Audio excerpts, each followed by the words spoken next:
നമസ്കാരം. മംഗളം ന്യൂസിലേക്ക് എല്ലാവർക്കും സ്വാഗതം. ഞാൻ ബിനി പ്രേംരാജ്.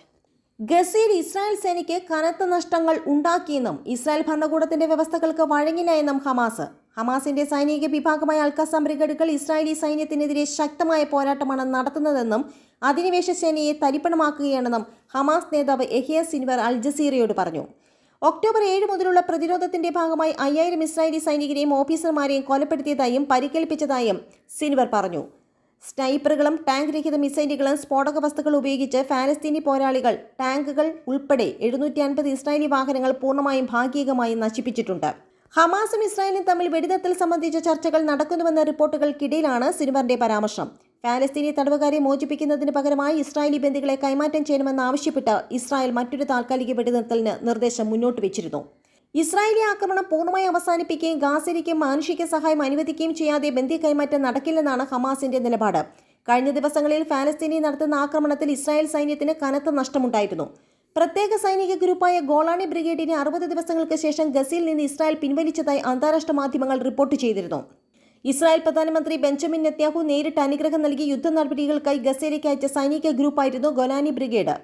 സൈനികരുടെ പുനഃസംഘടനത്തിനും വിശ്രമത്തിനുമായി താൽക്കാലിക സമയത്തേക്ക് സൈന്യത്തെ ഗസയിൽ നിന്ന് തിരിച്ചുപിടിക്കുന്നുവെന്നാണ് ഇസ്രായേൽ സർക്കാർ അറിയിച്ചിരിക്കുന്നത്.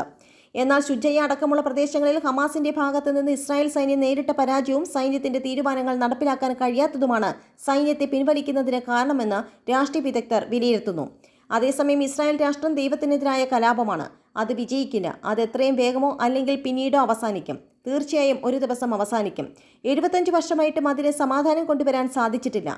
ഓർത്തഡോക്സ് ജൂത പണ്ഡിതനായ റബ്ബി എൽഖാനൻ ബെക്കിൻ്റേതാണ് ഈ വാക്കുകൾ. സയനിസ്റ്റ് വിരുദ്ധനായ നെറ്റൂരി കർത്ത എന്ന പ്രസ്ഥാനത്തിന്റെ തലവനാണ് ഇദ്ദേഹം. ഇസ്രായേലാണ് ഇന്ന് ജൂതന്മാർക്കുള്ള ഏറ്റവും അപകടകരമായ സ്ഥലമെന്ന് എൽഖാനൻ ഒരു മാധ്യമത്തിന് നൽകിയ അഭിമുഖത്തിൽ പറയുന്നു. ഞാൻ 36 വർഷമായി ഇംഗ്ലണ്ടിൽ താമസിക്കുന്നു. ഒരു ഇംഗ്ലീഷ് സൈനികൻ എങ്ങനെ ഇരിക്കുമെന്ന് എനിക്കറിയില്ല. ഞാൻ ഇതുവരെ അവരെ കണ്ടിട്ടുമില്ല. അവരുടെ യൂണിഫോം എങ്ങനെയാണെന്ന് അറിയില്ല. ഇത് സുരക്ഷിതത്വത്തെയാണ് ചൂണ്ടിക്കാട്ടുന്നത്. ഇന്ന് ഇംഗ്ലണ്ടിലും അമേരിക്കയിലുമെല്ലാം ജൂതന്മാർ മികച്ച ജീവിതമാണ് നയിക്കുന്നത്. സയനിസം ജൂതവിശ്വാസങ്ങൾക്കെതിരാണ്. സയനിസം എന്ന ആശയത്തിന്റെ ആവിർഭാവം മുതൽ തന്നെ ഓർത്തഡോക്സ് ജൂതന്മാർ ഇസ്രായേലിന്റെ രൂപീകരണത്തിനെതിരായിരുന്നു. എൽഖാനൻ റബക്ക് വ്യക്തമാക്കി പറയാണ്, ദൈവത്തെ അവിശ്വസിച്ചാണ് സയനിസം കെട്ടിപ്പടുത്തിയിട്ടുള്ളത്.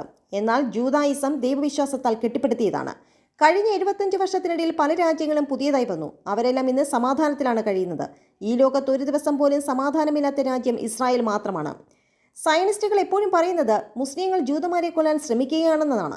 എല്ലാ ജൂതന്മാരെയും കടലിൽ എറിയാനാണ് മുസ്ലിങ്ങൾ ആഗ്രഹിക്കുന്നതെന്നും അവർ പറയുന്നു. എന്നാൽ ഇത് തീർത്തും തെറ്റാണ്. മുസ്ലിം രാജ്യങ്ങളിൽ നമുക്ക് സുവർണ്ണ ജീവിതമാണ് ഉള്ളതെന്ന് അല്പം ചരിത്രമറിയാമെന്ന് എല്ലാവർക്കും അറിയാം. ലോകത്ത് പലയിടത്ത് നമ്മൾ പീഡിപ്പിക്കപ്പെട്ടു. മുസ്ലിങ്ങൾ നമുക്ക് രക്ഷകരായി. അവർ താമസിക്കുവാൻ ഒരു സുവർണ്ണ ഇടം നൽകി. എൽഖാനൻ ബൈക്ക് ചൂണ്ടിക്കാട്ടി. ഏകദേശം 75ഓളം വർഷമായി അവർ ഫലസ്തീനികളെ കൊല്ലാൻ തുടങ്ങിയിട്ട്. എന്നാൽ ഇപ്പോഴും മുസ്ലിം രാജ്യങ്ങളിൽ ജൂതന്മാർ സമാധാനത്തോടെ ജീവിക്കുന്നു. മൊറോക്കയിലും ടുണീഷ്യയിലും അൾജീരിയയിലും ഇറാനിലും തുർക്കിയിലും യമനിലുമെല്ലാം ജൂതന്മാരുണ്ട്. അവർ അവിടെ സന്തോഷത്തോടു കൂടിയാണ് ജീവിക്കുന്നതെന്നും ബെക്ക് പറയുന്നു. ഇസ്രായേൽ പ്രധാനമന്ത്രി ബെഞ്ചമിൻ നെതന്യാഹുവിനെയും ബെക്ക് കുറ്റപ്പെടുത്തി. വംശഹത്യ നടത്തുകയും അതിനെ ന്യായീകരിക്കുകയും ചെയ്യുന്ന ഒരാളെ ജൂതനായി കാണാനാവില്ല. വംശഹത്യയെ ന്യായീകരിക്കുന്നവർ ജൂതനല്ല, നാസിയാണ്. ദൈവത്തിനെതിരെ കലാപം നടത്തുന്നവരുടെ തലവനാണ് നെതന്യാഹു. ഈ യുദ്ധം ഒക്ടോബർ 7 തുടങ്ങിയതല്ല. 1948 മെയ് 15 തന്നെ അത് ആരംഭിച്ചിട്ടുണ്ട്. ഇസ്രായേൽ സമാധാനപരമായി ഇല്ലാതാകണമെന്നും ഫലസ്തീൻ സ്വതന്ത്രമാകണമെന്നും ബെക്ക് പറഞ്ഞു.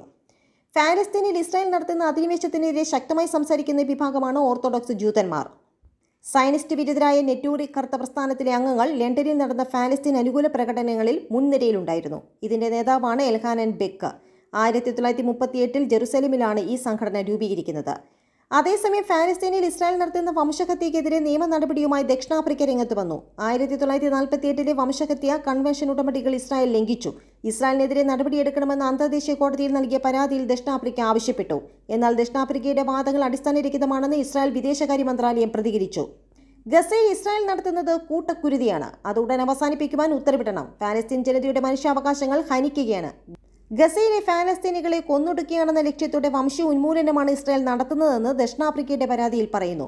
ക്രൂരമായി പീഡനത്തിനിരയാക്കുന്ന ഫലസ്തീൻ ജനതയെ സംരക്ഷിക്കുവാനുള്ള താൽക്കാലിക നടപടികൾ ഉടൻ സ്വീകരിക്കണമെന്നും ദക്ഷിണാഫ്രിക്ക ICJ ആവശ്യപ്പെട്ടു. രാജ്യങ്ങൾ തമ്മിലുള്ള തർക്കങ്ങൾ പരിഹരിക്കാനുള്ള ഐക്യരാഷ്ട്രസഭയുടെ വേദിയാണ് ലോക കോടതി എന്ന ICJ. ഫലസ്തീൻ ജനതയെ സംരക്ഷിക്കുവാൻ കോടതി ഉടൻ നടപടിയെടുക്കണം. അധിനിവേശ ശക്തിയായ ഇസ്രായേലിനോട് ആക്രമണം അവസാനിപ്പിക്കുമെന്ന് ആവശ്യപ്പെടണമെന്ന് ഫലസ്തീൻ വിദേശകാര്യ മന്ത്രാലയം പുറത്തിറക്കിയ പ്രസ്താവനയിൽ ആവശ്യപ്പെട്ടു. അതേസമയം 21,507 ഫലസ്തീനികൾ കൊല്ലപ്പെടുകയും 55,915 പേർക്ക് പരിക്കേൽക്കുകയും ചെയ്തിട്ടുണ്ട്. നന്ദി, നമസ്കാരം.